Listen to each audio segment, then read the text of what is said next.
One of the oldest cliches in motorcycling is that if you've got a £100 head, get a £100 crash helmet. I've got a £500 head. I like £500 crash helmets, but I've always not been curious to know what's the difference, what goes into making something like this. Because you wear it, it's lovely, it's comfy. I know it passes the tests, I know it protects us, but I'm really curious to know. Kane has just been to Japan. Kane spent a couple of days in the Shoei factory. He knows what goes into a helmet like this, and so we sat down and had a chat about it. So this is the Shoei factory then, which from the outside it looks like it could be a biscuit factory, couldn't it? But it's. But you've been there. Yeah, talk us through it. What happens? Well, I mean, the factory is quite amazing because it's set right out in the middle of nowhere. So you kind of go through all these rice paddies and things, and it's very rural. And you come around the corner and you go up the hill and you see the big Shoei sign, and you've arrived. And you pull up to the front gate and you go, well, actually, it actually looks a bit like Toy Town, and everything's immaculate. So outside the flower beds are all color coded. Everything is just so. They have a Marquez replica flower bed there. Pretty much. They've actually got Shoei written in like a sort of a hedgerow, which is kind of quite impressive. But you go in and there's sort of a welcome area, and there's a whole display of helmets ranging back from sort of the early 60s. And they kind of were pretty much a leather hat. And then they go from there. And you've got sort of all these well-known sponsored riders' helmets that are there. And it's just the history. And you walk in and you know this is going to be something special. So what does Shoei stand for? What does it mean? It's something to do with a time frame. So that it's to do with the emperor, and it's a time frame. So it's to do with some sort of dynasty name. And over a certain period, there's an emperor that has a certain name. And the show was a show. I think it was the Shoei dynasty. It's something to do with the emperor. I'll have to look that up properly, but it's something to do with the emperor. It's combining the founder's name and the dynasty period or time frame or something along those lines. When you go in, I mean, the sense of order is quite unreal. Everything is just so, and everyone wears exactly the same thing. So we were all presented with these beige colored work jackets, which are quite cool actually, with a sort of Shoei branding. And it doesn't matter who you are in the factory, you all wear exactly the same thing. And as you can see, I mean, everything is just very ordered. There's the jackets. So the thing that I thought was quite interesting, at least, was that I was expecting to see huge automation. My thoughts in terms of my preconception of the whole thing when I got there was that a helmet was probably going to be injected into some kind of mold, some sort of painting would go on, and then you'd have a helmet. I didn't quite realize the detail or how much detail was going to be done by hand. That's interesting. Is that the construction as well then? Everything. So pretty much, like, I mean, it's like 98% handmade. And I think the initial part of the tour that we had in the factory in terms of building the shell and the shell construction was a closely guarded secret. So we can talk about it, but we can't really show it. Okay. And why is that? Why don't they want us to see it? I think they don't want poor imitations. I mean, it's quite simple. When you actually see how it's done, it's quite a simple process, but the actual know-how and how they put it all together is quite interesting. So, I mean, initially what they do is they have a metal mold. They spray fiberglass onto the metal mold. This is all done by machine, and it's done in two halves. Those two halves are then put inside a mold, sort of jet mold, and you have a guy that stands there and he puts all the different pieces inside the mold. So they wear these long white gloves and they do it so fast. So it's kind of like you can almost not see the guy's hands moving. He's like puts the whole thing in, and while he's doing it, they sort of setting the temperature for the resins and everything. It all kind of happens all at the same time, and you've got one guy that looks after 3 or 4 molds, and he can make something like 120 shells a day.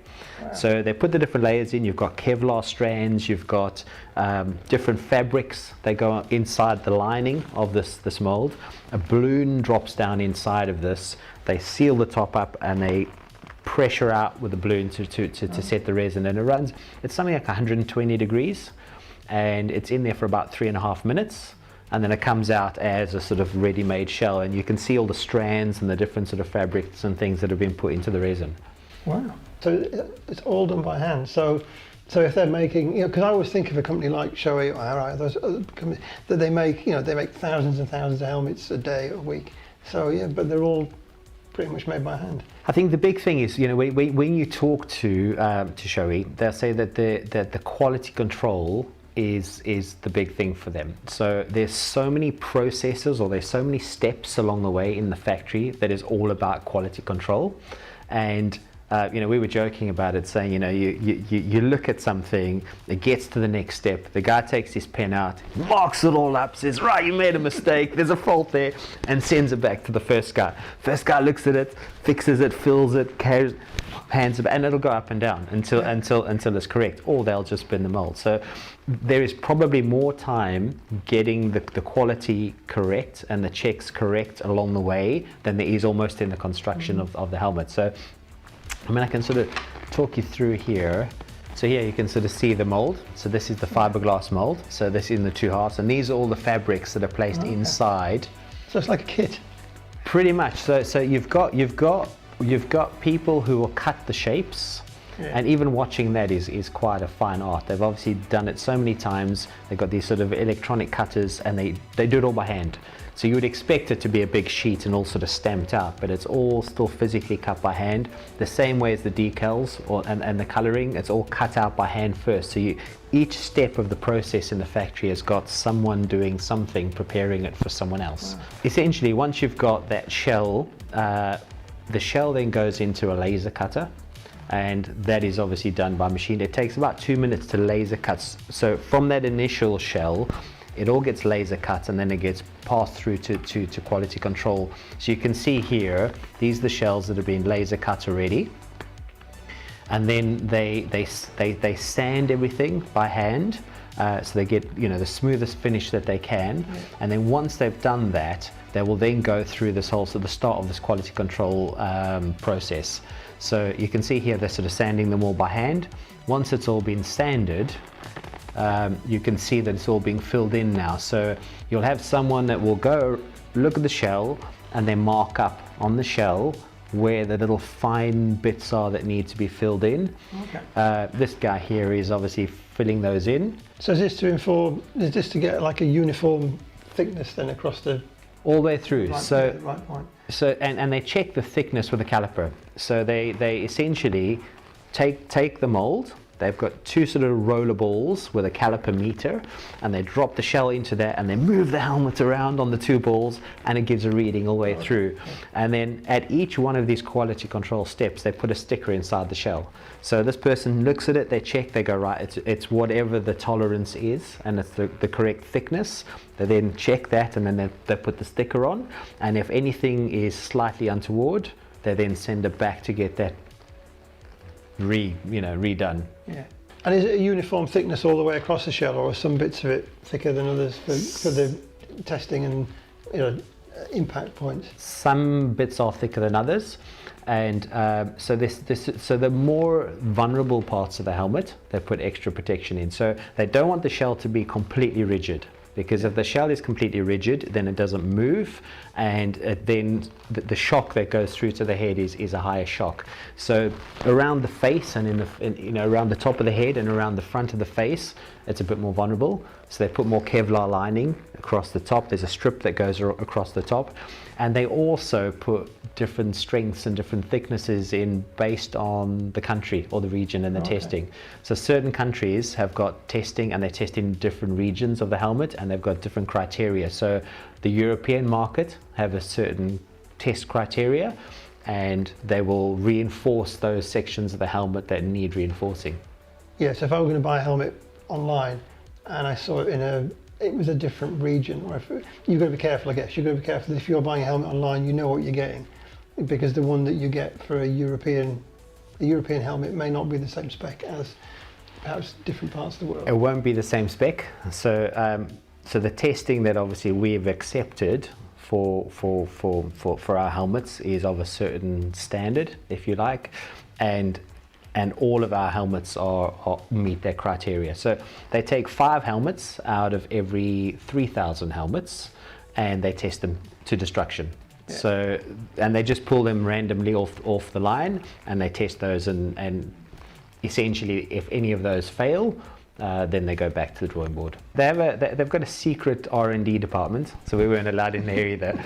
They've got 6 people who work in there constantly, working on both designs, shapes, shells, concepts, different colors, and also making sure that the criteria for the testing is met. Yeah. Here you can just see them hand sanding everything. And this again, you know, it's quite surprising. I would have almost have thought that this would come out of a mold perfect. It looks like it. At no point does it. Yeah. So you can see over here, you see the little blue crosses on the helmet? Yeah. That is everything that needs to be redone. So, so the guys are here marking up all the little fine bits that need to be redone. So I mean, I couldn't see anything. That looked perfect to me. I run my hand over the shell. It felt perfect to me.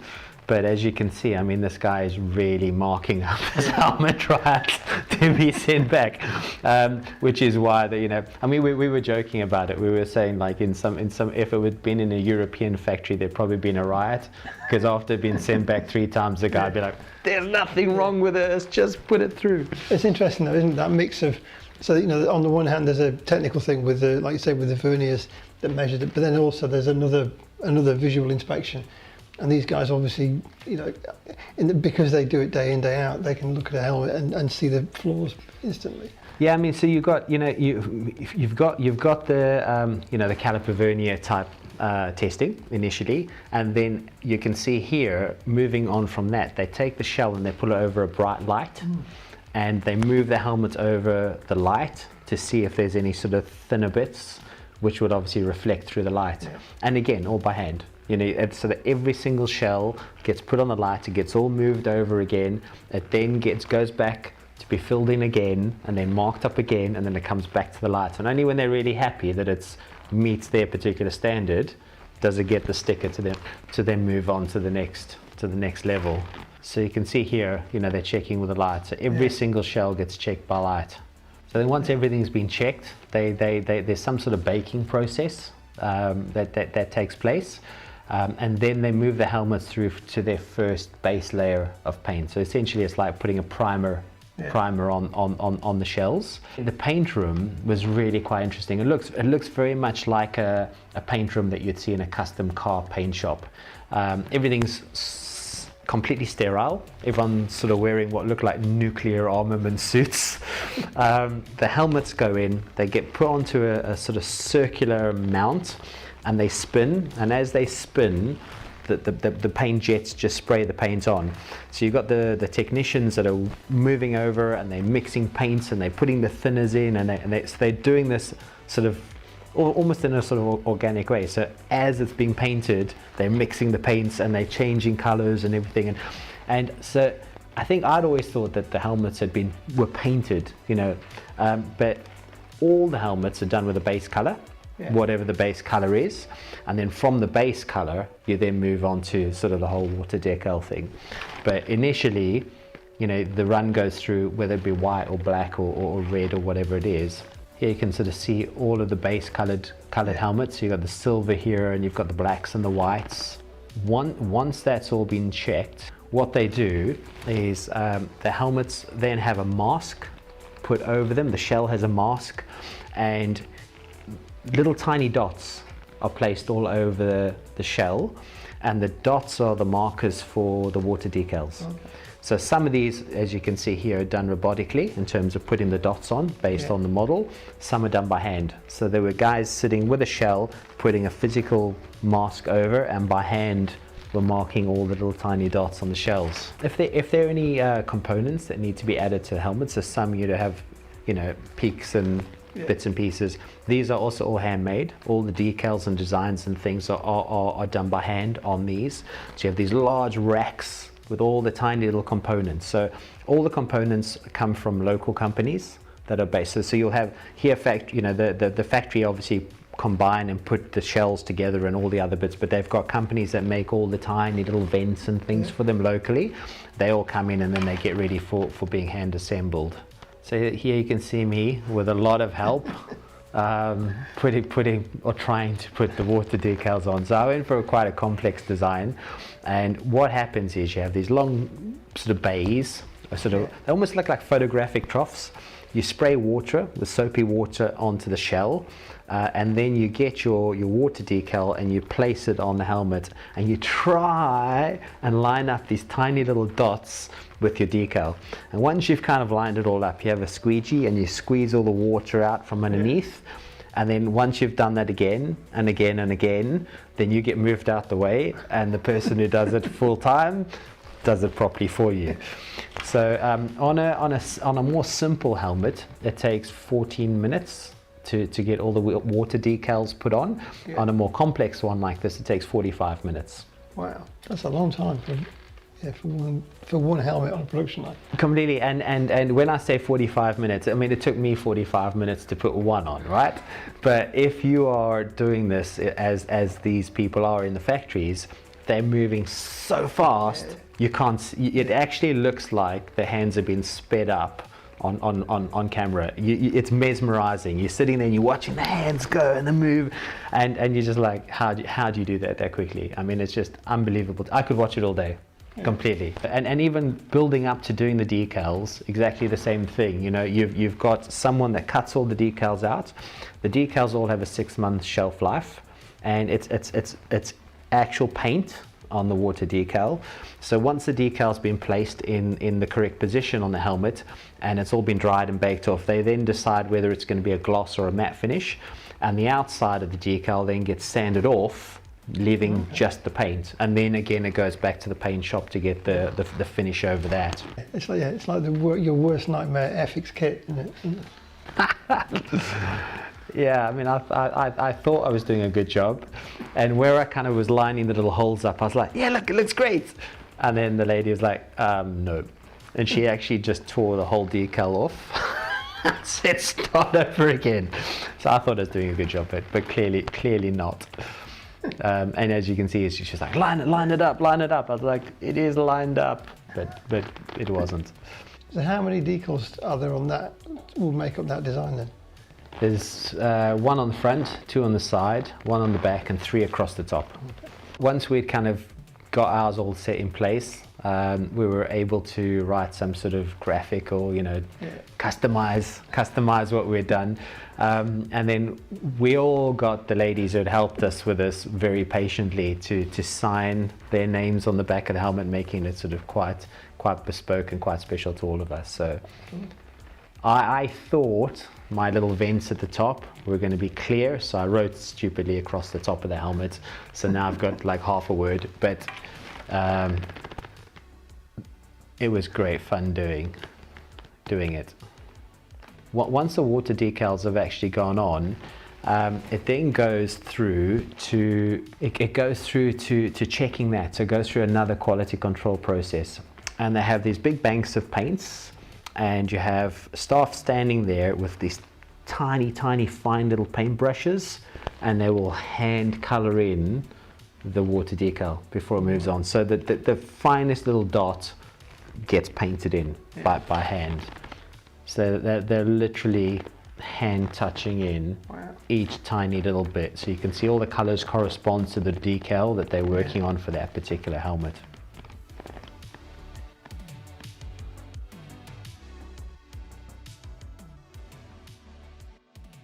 Yeah, when you see, I mean, we're not even finished yet, but when you see all of this, you really do start to realise, don't you, why a helmet costs that much money. If you look at the amount of work that goes into just what we've seen so far. We were very fortunate to meet the president and the vice president of Shoei, and when we were speaking to them about where sort of Shoei position themselves in the market, they were saying, can you not make these cheaper? And if you automate, can you not make it cheaper?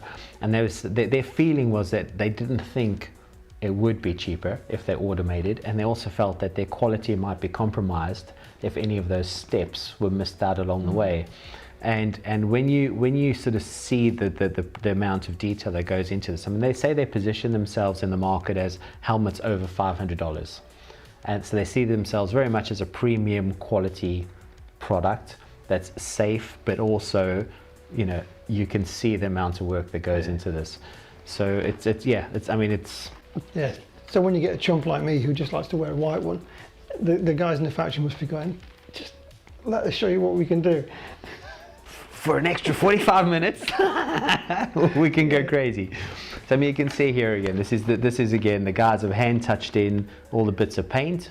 They've then gone in and just making sure that that's absolutely perfectly correct again.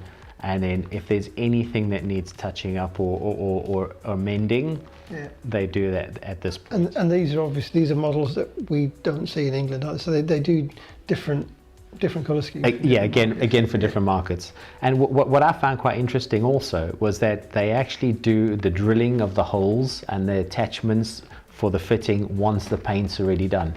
So if you make a mistake at that point, that shell is then, it's done. So the guys who are actually sort of drilling and fitting have to be really careful.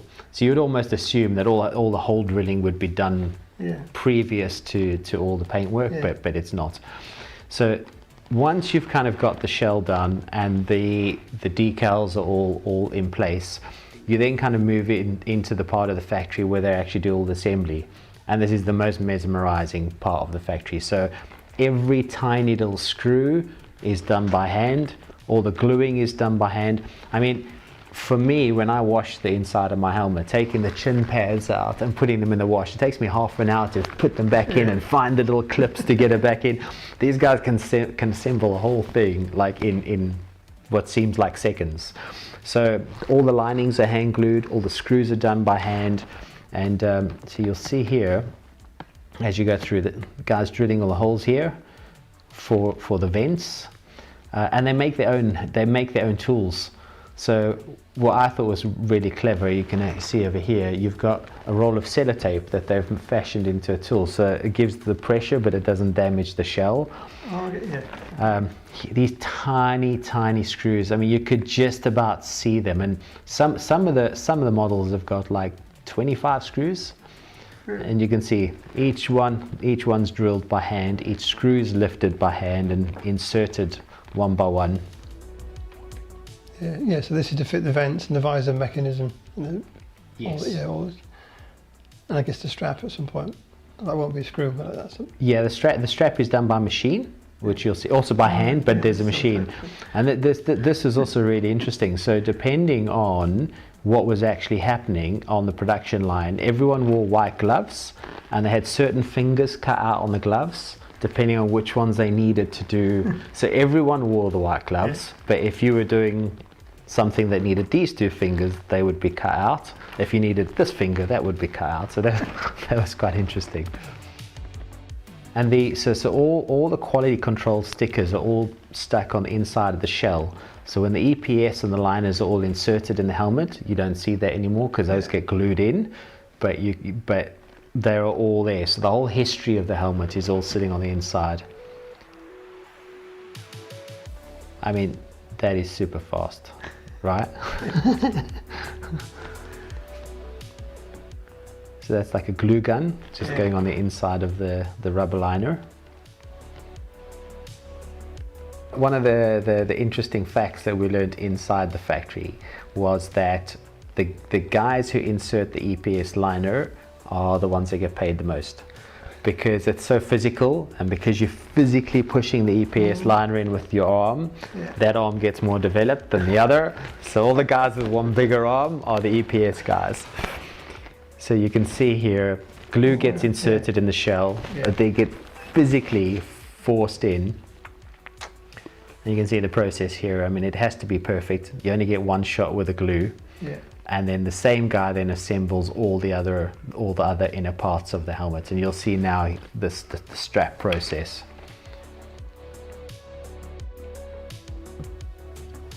Yeah, that's really, there's some expertise there, isn't there?